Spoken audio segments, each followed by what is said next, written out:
Ang tao sa Bible na pinangakuan ng Panginoon. Sino po ang pinangakuan? Sino pinangakuan, tita? Si Abraham. Very good. Si Abraham, pinangakuan siya ng Panginoon. Meron na tayong first honorable mention, RG. Mag-aral kang mabuti. Okay? So, una pong pinangakuan ng Panginoon, actually po ay sino po yan? Yung sa may rainbow. Si Noah. Second honorable mention, Noel. I set my rainbow in the cloud, and it shall be the sign of the covenant between me and the earth. So, yun po yung unang covenant na binigyan ng Panginoon. Ito po yung pagkatapos niyang gunawin sa pamamagitan ng bahaang mundo dahil sa kasalanan ng mundo. Mind you, ang rainbow po ay hindi sa Pride Month nagbebilog o sa mga pride. Ito po ay covenant ng Panginoon sa ating mga tao na hindi na po niya gugunawin ng mundo sa pamamagitan ng pagbaha. Nakikita po ba ninyo kung paano ginagamit ng demonyo ang mga ginagawa ng Panginoon para po baliktarin? Kasi minsan, madalas pag ang nararamdaman mo, pag nakita mo to, ay maraming mga gay dito, LGBT. Pero hindi po. Ito po ay sa Panginoon. Ito po yung covenant niya. Kaya kapag nakakita ka ng rainbow, masaya ka dapat kasi naaalala mo ang kabutihan ng Panginoon. Amen? So, moving on sa Genesis. Hindi ka masaya, Aljon, sa tunog? Galing talaga ng assist ko. Kailangan perfect yung sound. John, baka boses ko lang may problema, John. Hindi kaya? In Genesis chapter 12, 1-3, ito na po yung Abrahamic covenant. Na po, ito po yung unang covenant na, yung pangalawang yung covenant na pinitawan ng Panginoon kay Abraham. Ang sabi niya, Abraham, umalis ka sa kinalalagyan mo, pumunta ka sa lugar na ituturo ko sa iyo, and I will make you a great nation. I will bless you and make your name great, and you shall be a blessing. So ito po yung pangako ni Lord kay Abraham. Ngayon, moving on from Genesis 12 to Genesis 17, mag-fast forward tayo, nangakong muli ang Panginoon kay Abraham. Alam niyo po, these covenants are very important. That's why, kailangan lahat ng mga pinag-uusapan natin ay kunin ninyo yung detalye. Ano po? So in Genesis 17:7, I will establish my covenant between me and you and your descendants. Ang sabihin, mula sa akin, patungo sa iyo, hanggang sa iyong mga kaanak-anakan.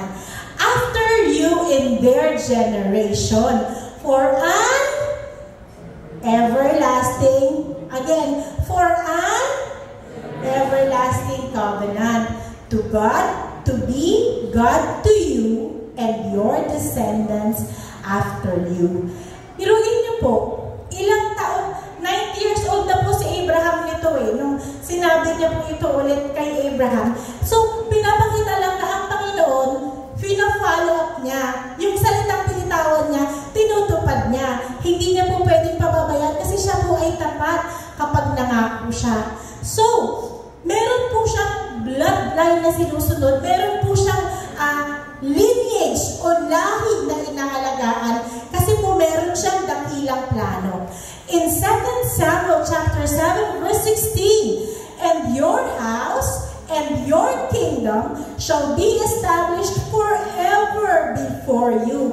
Kanina po siya nangungusap dito. Ito naman po ay pangako niya kay David. So kay David naman po ang pangako na ito. So kung makikita ninyo, ang mga pangako ng Panginoon ay ibinibigay niya through the years. Hundreds of years, thousands of years, ibinibigay niya ang kanyang mga pangako. Meticulously, siya ang may control sa lahat ng taong ipapanganak. Kung kailan sila ipapanganak at kung sino ang ipapanganak. Amen? Ganun po kayong kapangyarihan ng Panginoon na wala talagang aksidente sa creation ng Panginoon. At ang lahat ng ito ay sinisigurado niyang mangyayari to make sure na ang plano niya ay matutupad. Amen? Kaya kapag sinabi ng Panginoon na pinagaling ka na niya, pinagaling ka na niya. Kapag sinabi ng Panginoon na ililigtas ka, ililigtas talaga niya. Kapag sinabing hindi ka niya iiwan, hindi ka talaga niya iiwan. Amen? Madalas nga lang po ay kinukulang tayo sa pananampalataya, especially when things are not going our way. So, merong isang royal lineage o merong isang royal bloodline na iniingatan ang Panginoon to make sure that His word will come to pass.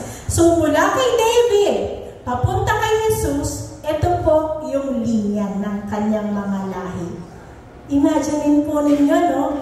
Na pinangako pa niya kay Abraham, pinangako pa niya kay Isaac, pinangako pa niya kay David, pumunta hanggang kay Jesus. Kapag inisip natin, ito po ba ay 100 taon lang ang nakaraan? Daang taon lang po ba? Ito po ay 1,000 taon halos ginagawa. So, hindi talaga kayang pagtugma-tugmain ng tao ang perfection na ginagawa ng Panginoon. So, imagine po, napakarami pa naman sa pagitan ni David at ni Jesus Christ. Okay? Because, again, He has a plan. Balikan natin ang ating main verse. Remember His covenant forever. The covenant which He had made with Abraham and His oath to Isaac, and confirmed it to Jacob for a statute, to Israel for an everlasting covenant. Now, sino ba si Israel? Sino si Israel? Si Jacob. Very good, Archie. Naumusan ka na. Mukhang may nalaman ka na sa valedictorian. Si Jacob, very good. Si Jacob. Ngayon, sino naman ang nanay ni Jacob? Archie. Jess. Nanay ni Jacob. Sino? Si Jean? Sino nanay ni Jacob? Ang tatay na lang ni Jacob. Tatay ni Jacob. Si? Sino? Si Isaac. Very good. Si Isaac. So, si Isaac, ang tatay ni Jacob, si Rebecca naman ang kanyang nanay. Ngayon, tanong, si Jacob ba ay may kapatid? Amen. Anong pangalan ng kapatid ni Jacob? Si Esau. Very good. So, si Esau at si Jacob ay kambal. Okay? Sino ito may kambal? Kambal! Tanong ko, kamusta kayo nung nasa loob kayo?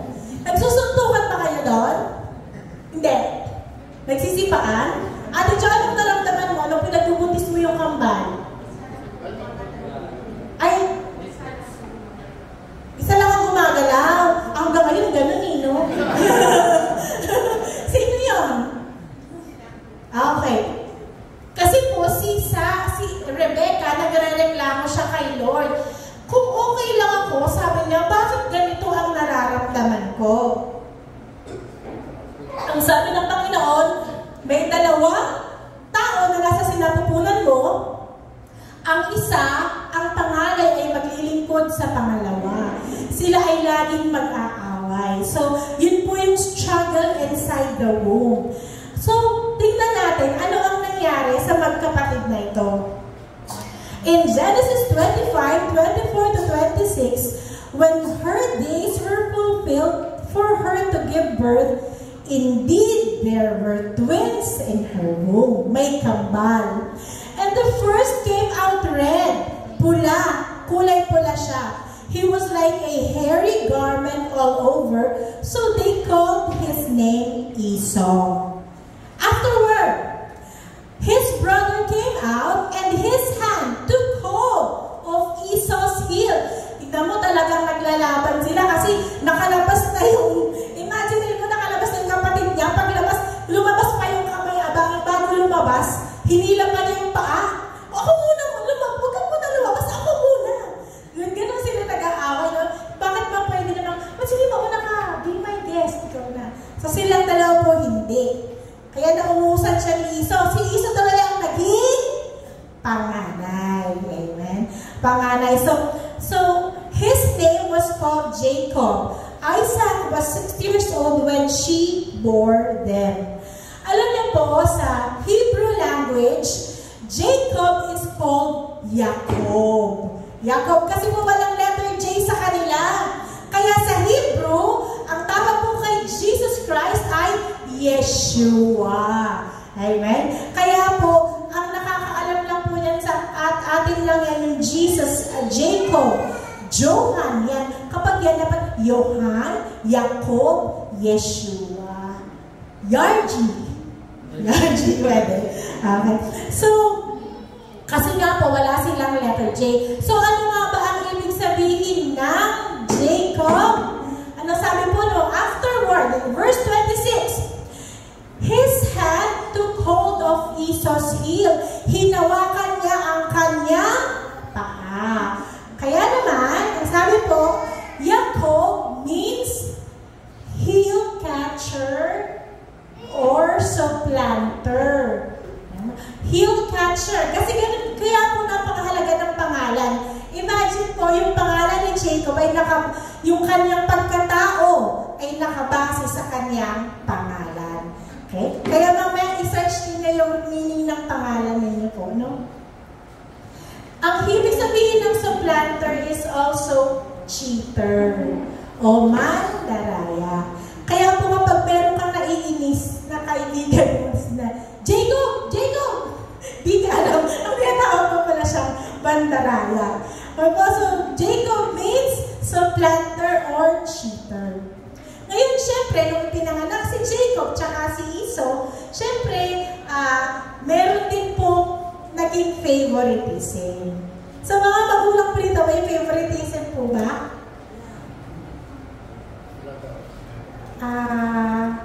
Ivan, favorite ba ni mama mo si Megmeg? Favorite? Ako po, favorite din ako ng aking mga magulang eh. Favorite ako pagalitan. Ako yung lagi nilang pinapagalitan. So, sabi mo si Genesis 25:28, Isaac loved Esau because of his game o dahil sa kanyang mga nilulutong pagkain. But Rebecca loved Jacob. May mga nanay na nangingiti, sabi niya, biblical pala yung nararamdaman ko sa anak ko. Okay lang ba may favoritism? Siyempre hindi. Meron ba, Sister Jane, may favoritism ka ba? Wala? Wala. Okay. Sige. Pero minsan kasi merong bata parang mas masunurin, mas madaling utusan. Di ba may ganon? Sino ba yung batang masunurin dito na madaling utusan? Ay, naunang magtaas si Ray? Tatanungin ko muna. Bakit tali? Nakita ko kinilabutan si Sister Joy. Sabi niya. Okay. Pinapatunayan daw yan. Hindi sinasabi. Okay po? So, ngayon, ano ba ang ibig sabihin ng Jacob? Cheater. Kaya nga, ang nangyari ay makikita natin sa Genesis 27:19. Nung mamamatay na si Isaac, nagkasundo si Rebecca at saka si Jacob na linlangin o lokohin ng kanilang ama. Ginalagyan niya ng mabuhok na balat si Jacob at pinag-amoy hayop niya kasi si Esau ay laging nasa kagubatan at amoy hayop. So dahil bulag na si Isaac that time, ang sabi, alam ni Isaac na siya ay malapit na mamatay. Gusto niyang tawagin si Esau para ibigay ang kanyang blessing. Dahil si Esau nga ang kanyang paborito. So in Genesis 27:19, Jacob said to his father, I am Esau, your firstborn. Si Jacob po ang nagsasalita. I have done just as you told me. Please arise, sit, and eat of my game. Pati po yung pagluluto niya ay ginaya rin ni Jacob, that your soul may bless me. Bulag na si Isaac noon at wala na po siyang kakayanang makita kung ano yung katotohanan. Pero dahil di po ba, aside from the eyes, meron po tayong senses. Pwede po natin maamoy yung tao. Pwede rin po natin mahawakan o maramdaman. So, na-convince si Isaac na si Jacob talaga ay si Esau. That's why he gave him his blessing. Ang sabi ni Isaac kay Jacob, therefore may God give you of the dew of heaven, of the fatness of the earth, and plenty of grain and wine. Let people serve you, and nations bow down to you. Be master over your brethren, and let your mother's sons bow down to you. Cursed be everyone who curses you, and blessed be those who bless you. Amen. Tinanggap mo yung blessing na yan ni Jacob kahit hindi siya ang karapat-dapat.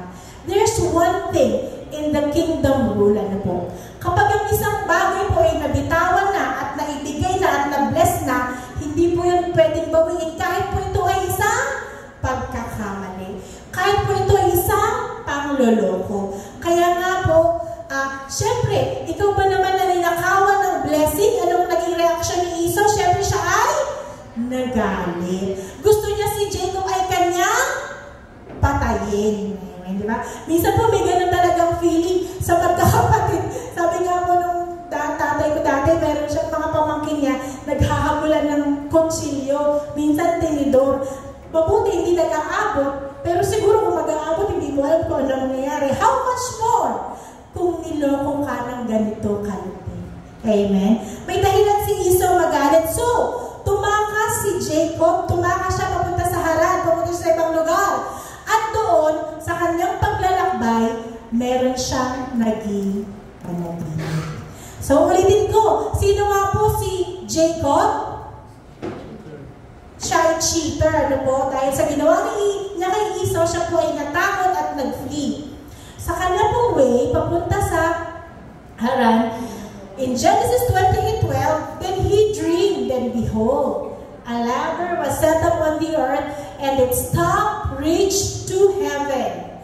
And there angels of God were ascending and descending. So, nanaginip po siya, nagkaroon siya ng panaginip. Ganito po yung itsura ng kanyang panaginip. Meron pong isang bato na kinuha niya, ginawa niyang kunan, at siya naman po ay nakatulog dahil sa kanyang kapaguran. So, sa kanyang panaginip, nakita po niya na may hagdanan mula sa lupa, papunta sa langit. At may mga anghel na nag-aakyat panaog po doon. Kaya po ang mga panaginip ay ginagamit rin ng Panginoon para mangusap. At narinig niya na sinabi ng Panginoon na siya ang kanyang Diyos at siya ang bahala sa kanya. So, pinapakita po dito ng Panginoon, dito pa lang, kino-confirm na ng Panginoon yung covenant, yung kasunduan mula pa kay Abraham hanggang kay Isaac, patungo kay Jacob. Amen? Ang ibig sabihin po, ang hagdanan po na ito ay ang pangako ng Panginoon na aalagaan niya at tutuparin niya ang lahat ng pinangako ng Panginoon sa lineage ni Jacob. Amen? So, ito pong hagdanan na to ay nagsisimbolo ng balang araw ay merong isang mamamagitan mula sa langit, papunta sa lupa, na magdudugtong ng tao at ng Diyos balang araw. At yun po ang Panginoong Jesus. Amen? Napakabuti po ng Panginoon ako. Tapat siya kahit si Jacob po ay hindi naging mabuti. Amen? Napakaganda po ng kanyang mga plano. So dito po, nagkaroon na po ng revelation si Jacob. Medyo nagbago na po yung kanyang ugali, medyo ano na po, kasi nakatagpo niya ang Panginoon eh. Naniniwala siya na Panginoon ang tumagpo sa kanya, kaya po siya po ay umaayos-ayos na po. So, sa pagpapatuloy po ni Jacob, syempre, mula sa sinapupunan, tapos naging nakapanloko siya, binata po siya nito eh. Syempre, naghahanap na po siya ng mga magugustuhan, nagkaka-crush na po siya niya, o nangliligaw na siguro siya niyan. So, sa pagpunta po niya sa kalugar ng kanyang tito, doon po sa mga kamag-anak kanila, doon po niya naman nakilala si Leah at saka si Rachel. Amen? So, ito pong si Jacob ay may pogi problems din talaga. Kasi ang dami po din talagang nai-in love kay Jacob. Balikan natin in Genesis 29:18-30, now Jacob loved Rachel. So he said, I will serve you 7 years for Rachel, your younger daughter. Pakinggan po natin mabuti. Let us take note of every word. Now Jacob loved Rachel. Minahal ni Jacob si Rachel. So he said, I will serve you 7 years for Rachel, your younger daughter. And Laban said, it is better that I give to you that I should to give her to another man. Mabuti lang sa iyo kung ibigay ang aking anak kaysa sa ibang lalaki. So, Jacob served 7 years for Rachel. At naglingkod si Jacob para kay Rachel for 7 years. At dahil nga, mahal na mahal na si Rachel, ang pagdaan ng araw at panahon ay hindi niya namamalayan. Hindi mo ba ganun po tayo kapag gusto natin ang ating ginagawa at nag-enjoy tayo? Hindi natin namamalayan ang panahon. Pero kapag naghugas tayo ng pinggan o naglalabang, ang tagal ng panahon, ang bagal. Kasi ganun gusto. Oo? So, ganun po dahil nga daw mahal niya si Rachel, si Rachel, madali lang. So, then Jacob said to Laban, nung natapos na po ang 7 years, give me my wife, for my days are fulfilled. Sabi niya, nakapaglingkod na ako ng 7 taon. Ibigay mo na sa akin si Rachel, ang aking nilalangit, ang aking mapapangasawa. Ang sabi ni Jacob. So Laban gathered all together and prepared the feast. Pero nung gabi na iyon, nung ibibigay na po ni Laban si Rachel kay Jacob, nung gabi na yon, ang ibinigay po niya kay Jacob ay si Leah. So si Jacob rin po ay niloko. Siya rin po ay nalinlang. So paggising ni Jacob, gulat na gulat siya. Nagulat siya dahil hindi si Rachel ang kaniyang katabi, kung hindi si Leah. Amen? Kaya po, devastated si Jacob. Bakit gano'n ang kanyang ginawa? So, it came to pass in the morning. Nagulat si Jacob na si Leah ang katabi niya. Bakit ito? Hindi naman ito. Anong pagkakamali ito? Di mo ba? Grabe, pero hindi naman niya nalaman kagabi. Pero sabi niya kay Laban, anong ginawa mo sa akin? Hindi ba si Rachel ang pinag-usapan natin? And Laban said, ito naman ang paliwanag ni Laban sa kanya. It must not be done so in our country to give the younger firstborn. Hindi daw nila kaugalian na unahin ibigay ang mas bata. Kailangan una. Nagpalusot lang siya niyan. Kasi hindi naman talaga ganun, di ba? Kasi talagang may intensyon pa loloko. Fulfill her week and we will give you this one. Also act for the service you will serve with me still another 7 years. So yung unang 7 taon niya na paglilingkod, akala po niya si Rachel ang kanyang makukuha, yun po pala si Leah ang ibibigay. So dahil po mahal na si Rachel, willing siyang magtrabaho ulit for another 7 years para makuha ulit ang kanyang minamahal. So nangyari nga po at natanggap rin po niya na naipakasal rin po siya ni Rachel. Pansinin po natin, there is a typology that Jesus Christ is telling us in this story. Tandaan po natin na di ba ang nakagati sila sabi, merong Jews and Gentiles. Sino nga po ang mga Jews? Ang Jews ay sila Jacob. Yan ang Israel. Ang Gentiles ay tayo. So, si Leah po is the representation of the Gentile church. Kasi po ang una po mahal talaga ng Panginoon, ang kanyang pata ay nakatuon talaga sa Israel eh. Yan naman po talaga ang sabi niya, apple of the eye niya. Kaya lang sila po ay nagrebelde sa kanya. At sa kagandahan naman po palad, tayo po ay nabigyan ng pansin. So, kaya nga po sa mga Hudyo, una talaga ang mga Hentil. Kasi nga po, tayo po ay kumilala sa Panginoon kahit tayo po ay hindi niya talaga kadugo o kaugnay sa Kanya. So, there is going to be another 7 years in order for Jacob to get Rachel para mapangasawa niya. These 7 years represent the 7 years of great tribulation na kailangang pagdaanan ni Israel bago niya makamtan si Rachel, who are the Israelites. So, sa 7 years of great tribulation, doon po na mabubuksan ang mata ng mga Israelita, doon sila kikilala sa Panginoong Hesus, at doon po na matutupad ang pangarap o ang plano ni Jacob na makasama si Rachel. It is a great, great, great, great plan of the Lord. And if we could only understand it, mapapamangha ka, mapapaluha ka sa kagandahan ng plano ng Panginoon. Hallelujah. So, ngayon, nagkaroon na siya ng 2 asawa. Isa lang naman ang ginusto niya. Kaya lang, dahil siya iniloko, nagkaroon siya ng 2. Dahil nga po sa kanyang encounter doon sa ladder na napanaginipan niya, nagbabago na po ang damdamin niya at gusto na rin po niya, dahil may pamilya na siya, gusto na po niyang humingi ng tawad kay Esau. Amen?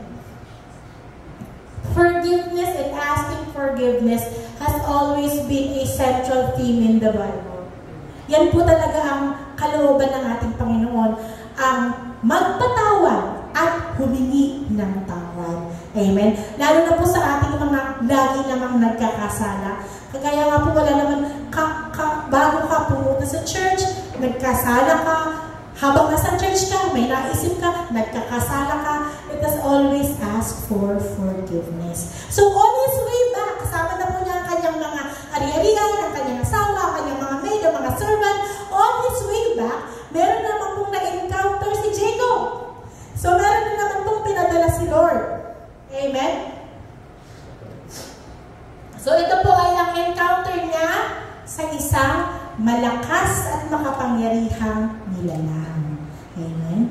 Let us read in Genesis 32, 24-31. Then Jacob was left alone, and a man wrestled with him until the breaking of the day. So, merong nakipagbuno kay Jacob sa buong magdamag hanggang sa inabot sila ng madaling araw hanggang sa magliliwanag. Napakahirap po nun, di po ba? Magdamag silang nagre-wrestling. Eh yun nga pong 3 minutes, 5 minutes na wrestling, napapagod na, how much more yung magdamag. Now when he saw that he did not prevail against him, he touched the socket of his hip, and the socket of Jacob's hip was out of joint as he wrestled him. So dahil nakita ng makapangyarihang lalaki na malupit tong lalaki na to, matyaga, malakas rin, ang ginawa niya, hinawakan niya yung hip at yung buto ay na-dislocate, yung lumabas yung buto. So si Jacob ay gaganon-ganon na siya, iika-ika na siya, limp na siya kasi hinawakan yun para tumigil na siya. Ang sabi ng lalaki, "Let me go for the day breaks." But he said, "I will not let you go unless you bless me." So sa isip ni Jacob, alam niya kung sino ang kinakalaban niya. Sa isip ni Jacob, alam niya makapangyarihan ang lalaking kabunot niya. He said to him, "What is your name?" He said, "Jacob," he said. And he said, "Your name shall no longer be called Jacob, but Israel." Which means, for you have struggled with God and with man, and have prevailed. Amen? So, ang pinalitan po ng pangalan ng Panginoon si Jacob, kasi nga po sa kanyang porsigidong gawa, sa kanyang pong kakulitan, sa kanyang pong tapang, sa kanyang pong ipinamalas, pinalitan po ng Panginoon ang kanyang pangalan to Israel. Which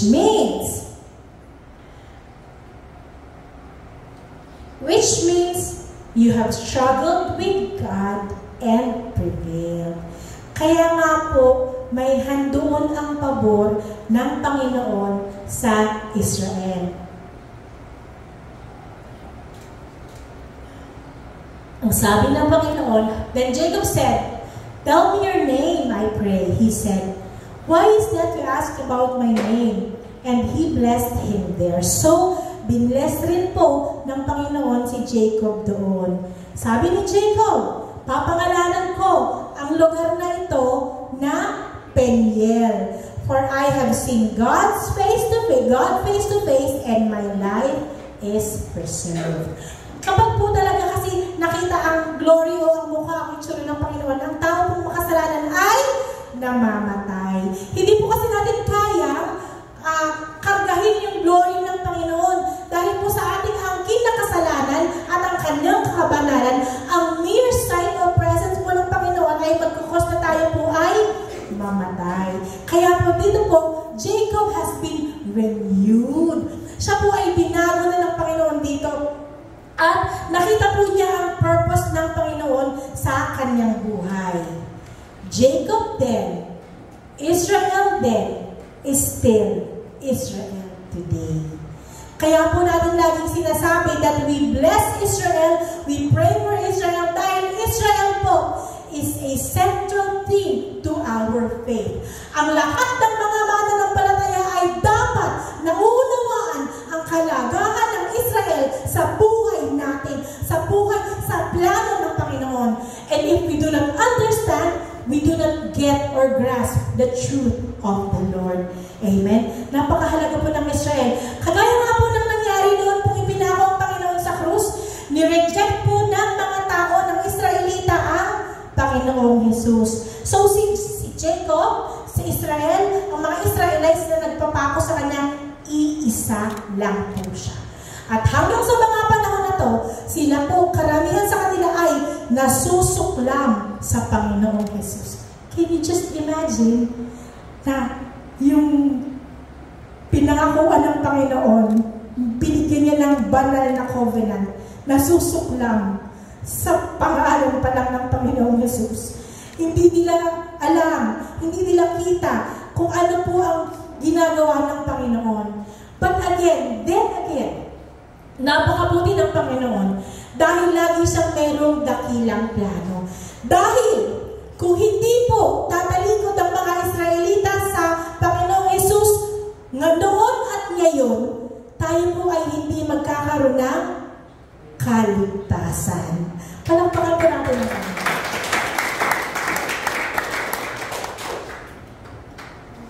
In Romans 11:11, I say then, they have stumbled that they should fall. Certainly not, but through their fall, to provoke them to jealousy. Salvation has come to the Gentiles.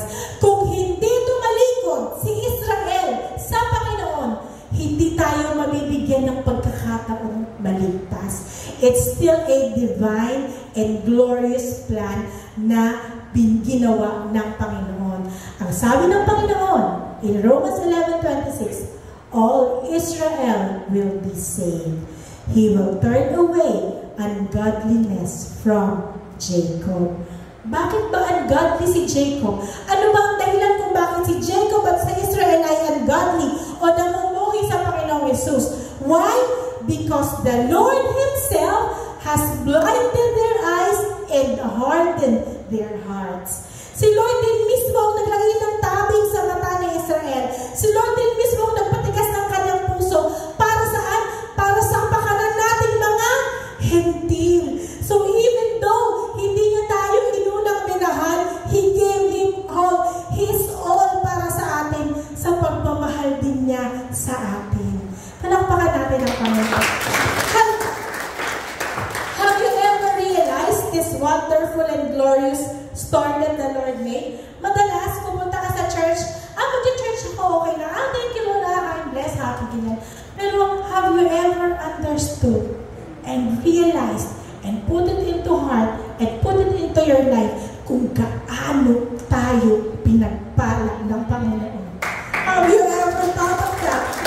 Hindi tayo nag-church just to be happy. We are going to church para makatagpo ang presensya ng Panginoon. Amen? Kung hindi natin nararanasan yan, seek the Lord. Ask the Lord. hindi po pwedeng matabang ang relationship ng mananampalataya sa Panginoon. Because if you are going to church na walang nangyayari sa buhay mo, think again. Are you in the right path with the Lord? Amen? Ngayon, ang mga Israelita po hanggang sa mga oras na ito ay nag-aantay sa Messiah. Amen? So, dahil nga po hindi nila kinilala si Jesus bilang Messiah, ngayon sila po ay laging naghihingi sa Diyos ng Messiah. Ang kanilang sinisigaw, we want Moshiach now. Kailangan, gusto namin, ipadala mo na ang Messiah, ipadala mo na ang magliligtas sa amin. Hindi nga nila alam na 2,000 years ago, ipinadala na si Jesus. Ganito po ang itsura ng mga Israelita hanggang sa mga oras na ito.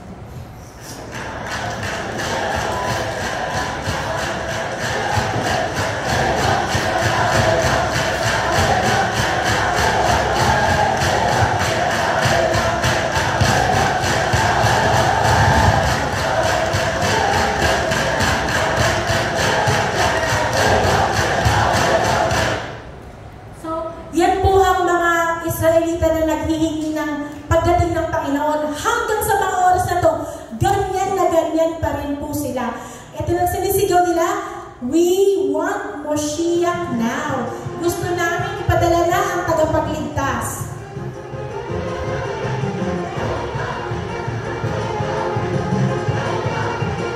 Very passionate sila sa pananalangin sa Panginoon na ibalik na o ibigay na ang Messiah sa kanila.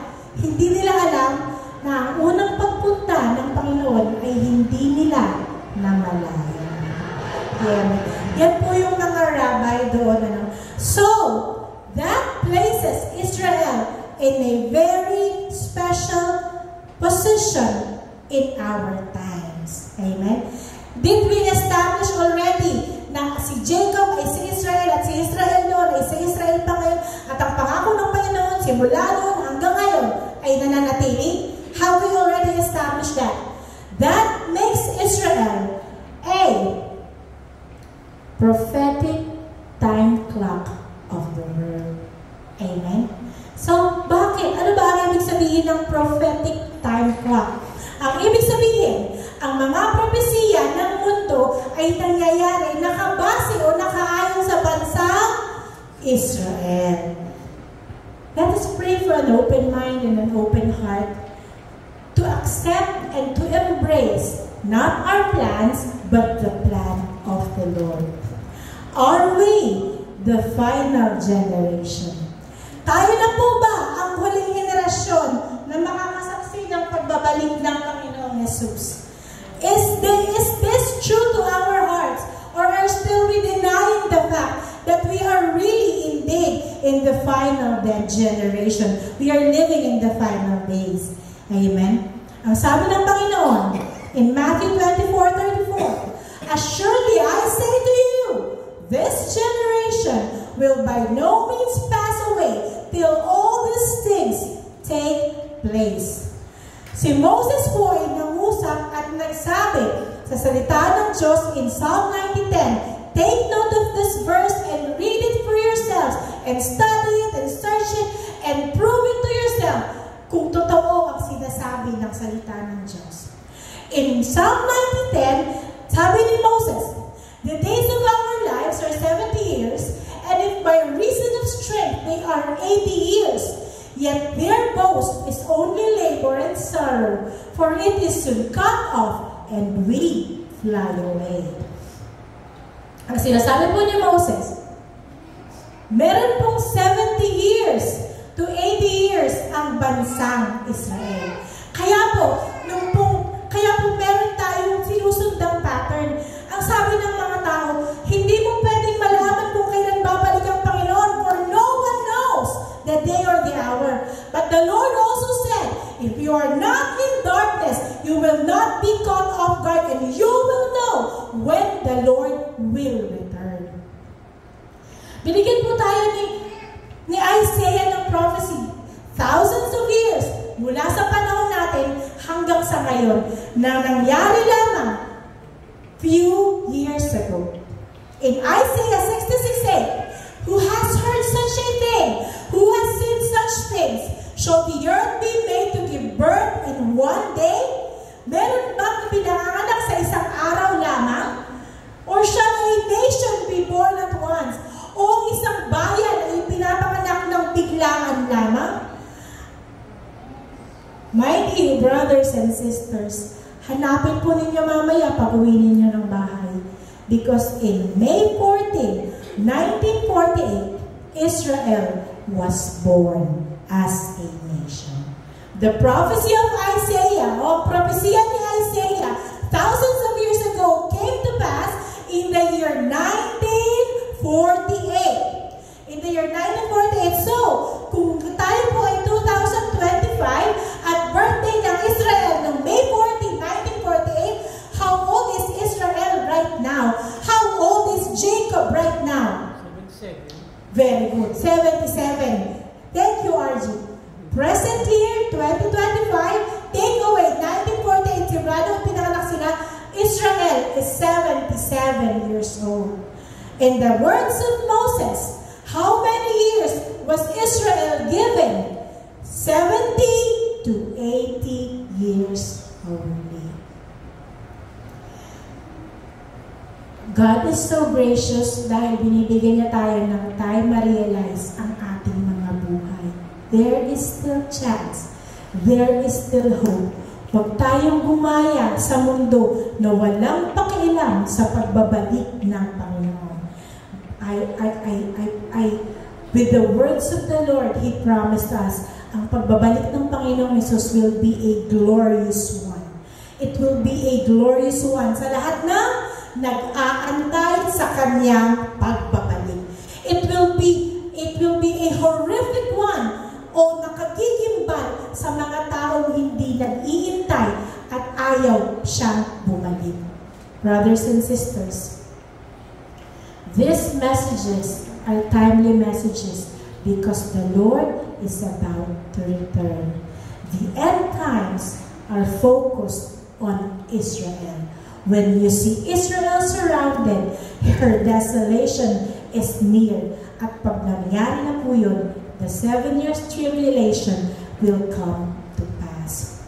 Dati lumalaban sila sa mga Philistines, ngayon lumalaban sila sa mga kaaway nila. The same Israel before is the same Israel now. Mahal ng Panginoon at pinangakuan ng Panginoon with an everlasting covenant. Kaya nga, ang 7 taong paghihirap ay hindi para sa mga hentil. Ang 7 taong paghihirap ay para kay Jacob, para kay Israel. Para ano? Para mabuksan ang kanilang mata, para sila ay makakilala. At kailan ito mangyayari?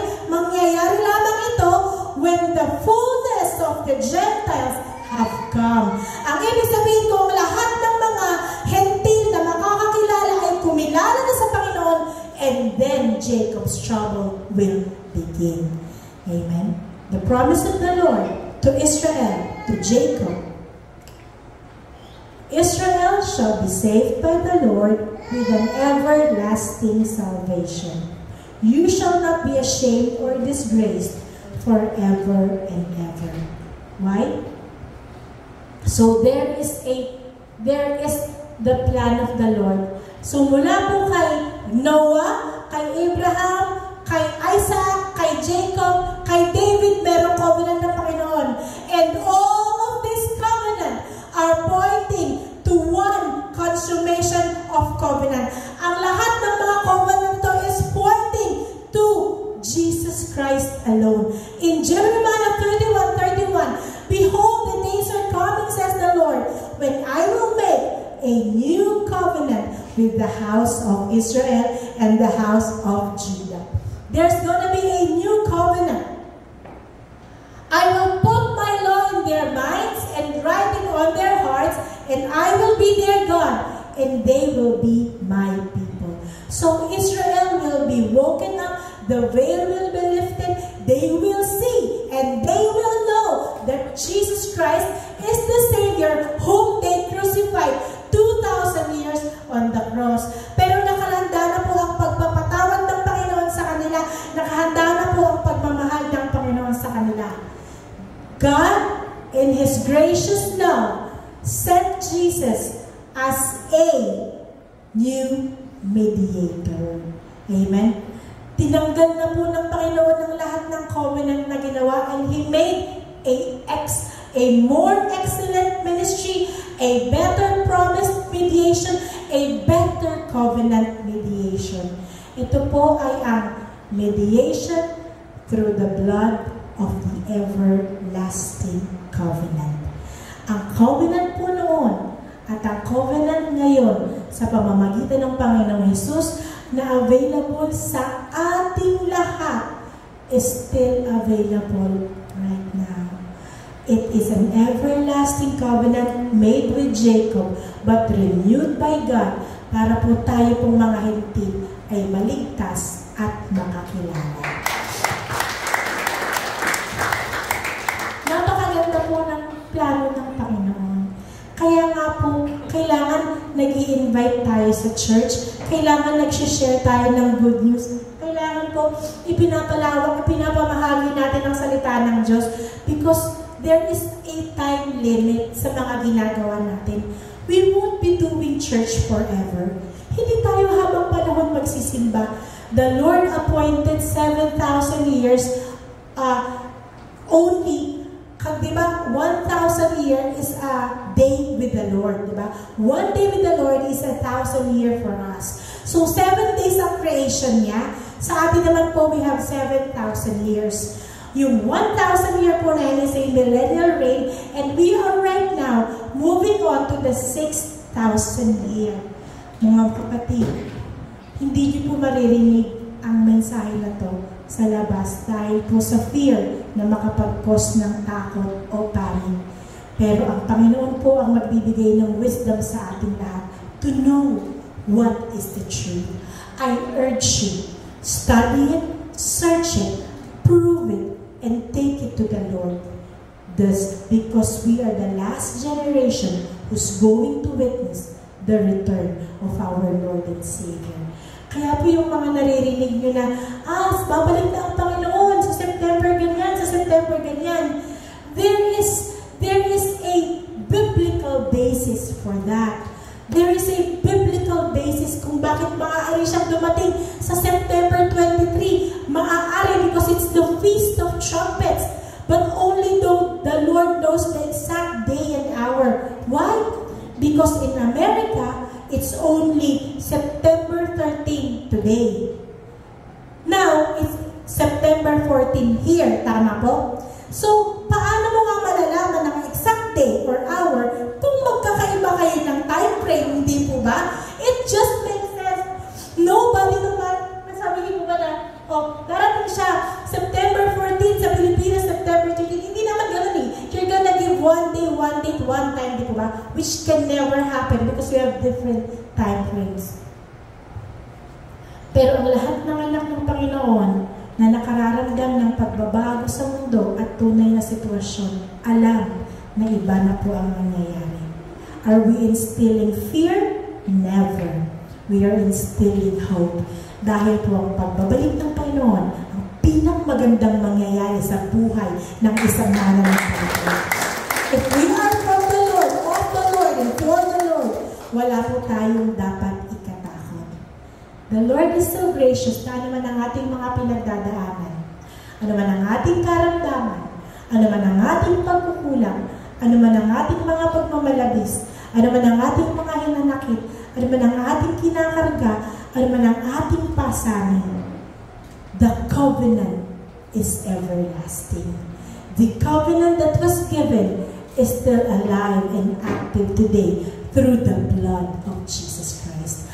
At ang bawat tao na tatalikod sa kasalanan at ang bawat tao na susunod sa Panginoon ay magkakaroon ng buhay na walang hanggan dahil sa dugo ng Panginoong Hesus, dahil sa dakilang plano ng Diyos, dahil sa gawa ng banal na Espiritu.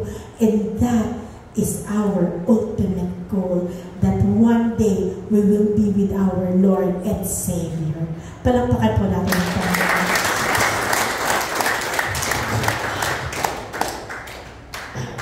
Tunay na napakadakila ng plano ng Panginoon. Tunay na Kamangha-mangha ang kanyang gawa.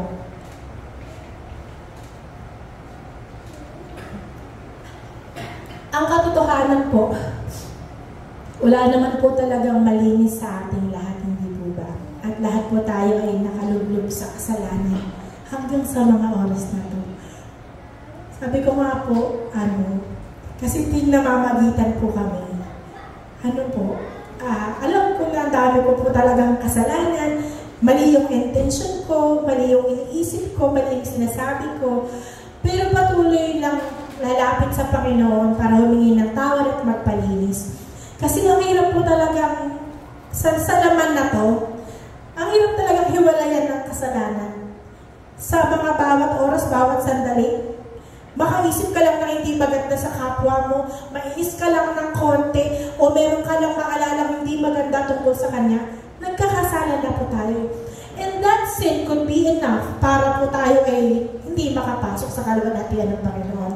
That's why, ang pag-a-apply ng dugo ng Panginoon sa araw-araw, ang paghingi ng tawad ay napakahalaga sa buhay nating mga Kristiyano. So that every time, we are ready. So that every time, we will be prepared.